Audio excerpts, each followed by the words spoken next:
And what's going on, everybody? I am Kadarius Washington, and y'all are checking out the Sports Rundown. And the Los Angeles Dodgers are your 2025 World Series champions, taking down the Toronto Blue Jays in 7 games. We originally predicted Dodgers in 6, obviously a game off of our prediction. But anyway, the Dodgers, them and that massive payroll of theirs, taking care of business following that 5-4 win in Game 7 in a classic 11-inning game. And listen, folks, this was an absolutely phenomenal, incredible, off-the-charts World Series. This is going to go down by far as one of the greatest World Series of all time. And I tweeted this out on Saturday night. I said this: if you weren't a fan of baseball before this series, it's hard to say that you're not a fan now. I mean, a lot of drama throughout this series, very back and forth, to say the least. You had the Blue Jays busting out the belts on the Dodgers in Game 1, putting on an absolute hitting clinic. Of course, having a 9-run 6th inning. Toronto, of course, taking that game 11-4. Then you had Yoshinobu Yamamoto with that complete game in Game 2, only giving up 1 run. The Dodgers taking that one 5-1. And then Game 3. Oh my goodness, Game 3. One of the greatest baseball games you're ever going to see. 18 innings. 18 freaking innings of pure, utter madness. And yes, I was one of the crazy ones who stayed up past 3 in the morning to watch that game. I mean, we really had 2 full baseball games in Game 3. And then, of course, Freddie Freeman, for the second straight year, hitting a walk-off homer in the World Series, hitting that solo shot in the bottom of the 18th to end that game. And the Blue Jays responded from that loss, and their offense being an absolute no-show in those extra innings, to ripping back-to-back wins in Dodger Stadium, having a 3-2 lead with 2 chances to close out the World Series on their home soil. But here's the thing. Even though the Dodgers were down 3-2 and heading back to Toronto, you could not fully count them out, especially since Yoshinobu Yamamoto was going to be on the mound in Game 6, and Yamamoto has been on fire all postseason long. And, of course, in Game 6, Yamamoto only 1 run in 6 innings, and at the bottom of the 9th, you had Addison Barger hit a line drive to center field that got stuck in the wall. It looked like the Blue Jays were going to tie the game, but of course everybody had their hands up and the ball was ruled dead because it was lodged in the wall. And instead of it being a tie game, no one scores because it's ruled a ground rule double. Which, in my opinion, I thought the ball was playable, but at the same time, that was a smart move by the Dodgers, not trying to play it and the ball being ruled dead, because, of course, if they touched it, the game was tied. But, of course, not the case. And then you had Kike Hernandez catching an Andre Jimenez liner and threw it to Miguel Rojas, who picked off Addison Barger at second because Barger misread the baseball. And the series, of course, going to Game 7. And listen, folks, you have to feel absolutely sick for the Toronto Blue Jays and their fan base.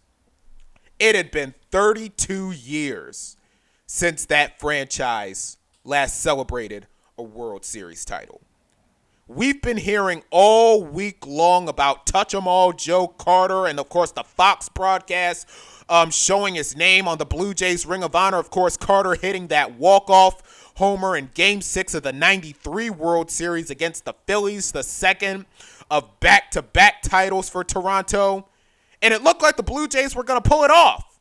I mean, Bo Bichette in the third inning, who had been dealing with a bad knee, only playing on one good leg, hitting a 3-run shot, 3-1 Blue Jays. Ohtani pitching on 3 days rest, clearly not looking sharp in the game, getting yanked after that. And I mean, listen, fast forward into the ninth, Miguel Rojas hit a game-tying solo shot in the ninth inning with 1 out. I mean, the Blue Jays were just 2 outs away. And then Miguel Rojas hit that game-tying shot, tie game, and then, of course, bottom of the inning, bases loaded, Yamamoto on the mound. Varsho hits a grounder fielded by Rojas and just barely throws out Isaiah Kiner-Falefa. I mean, it was that close. It was that close. And then Ernie Clement hitting a fly ball into center field, and Andy Pages somehow with hops making that catch, inning over, going to extras. And then you had Will Smith, who has been absolutely phenomenal this postseason, with the go-ahead solo homer in the 11th. And ultimately, Alejandro Kirk hits a broken bat short hop to Mookie Betts, who steps on second, throws it over to first, double play, game over, World Series over. Dodgers are your champs. And the Blue Jays, I mean, listen, they were an absolutely phenomenal story.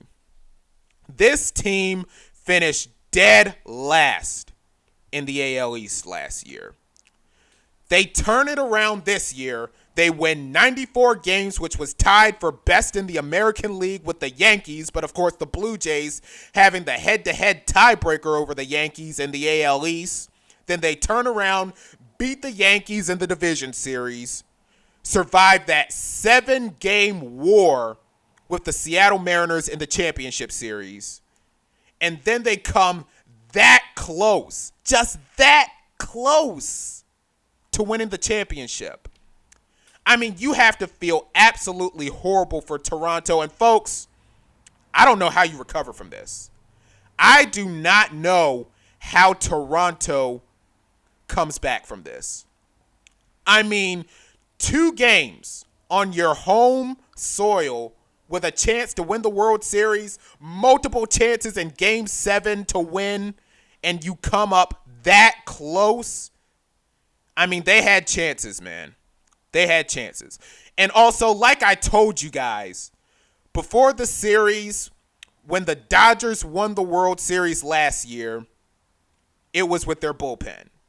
But if the Dodgers were going to win the World Series this year, it was going to be with their starting pitching. And guess what? That's exactly what they did. They trotted out all 4 of their starting pitchers in this series in Game 7. Shohei Ohtani, Tyler Glasnow, Blake Snell, and Yoshinobu Yamamoto. And you figured they had to because, number one, their bullpen has been worrisome to say the least. And number 2, there was no tomorrow. There's no more baseball for either team after that game. And putting out that bullpen there would essentially been playing into Toronto's own hand. But nevertheless, the Dodgers are your champs. Yoshinobu Yamamoto, your World Series MVP, and rightfully so. He has been absolutely phenomenal all postseason long. And, of course, in the World Series, 3 wins, 2 earned runs, a complete game in Game 2. His second complete game in the postseason. 6 inning gem in game 6, and of course, forcing those outs in game 7. I mean, the dude pitched the crap out of that baseball all season long, doing stuff in baseball from a pitcher perspective that we have not seen and that we usually do not see in baseball anymore. I mean, absolutely incredible stuff there by Yamamoto. And of course, Mookie Betts, who had a very rough World Series, of course, saving the Dodgers season in game 6, and of course, closing things out in game 7. And Dave Roberts, I mean, it's crazy. A few years ago, Dodgers fans really wanted Dave Roberts ran out of town. They wanted his head on a platter. And now Dave Roberts has 3 World Series titles, and he managed the crap out of that World Series, man. I mean, incredible stuff there by the Dodgers, but the Blue Jays, man, listen, they were the better team. They were the more resilient team until they weren't. 2 games to close it out, multiple chances in game 7, but the Dodgers, behind that roster, behind that payroll, best roster in baseball, best team in baseball, and now the first back-to-back champions since the Yankees in 2000. What an absolutely incredible Game 7 and an incredible series overall. I mean, you have to be romantic about baseball. You gotta love it, folks. You gotta love it.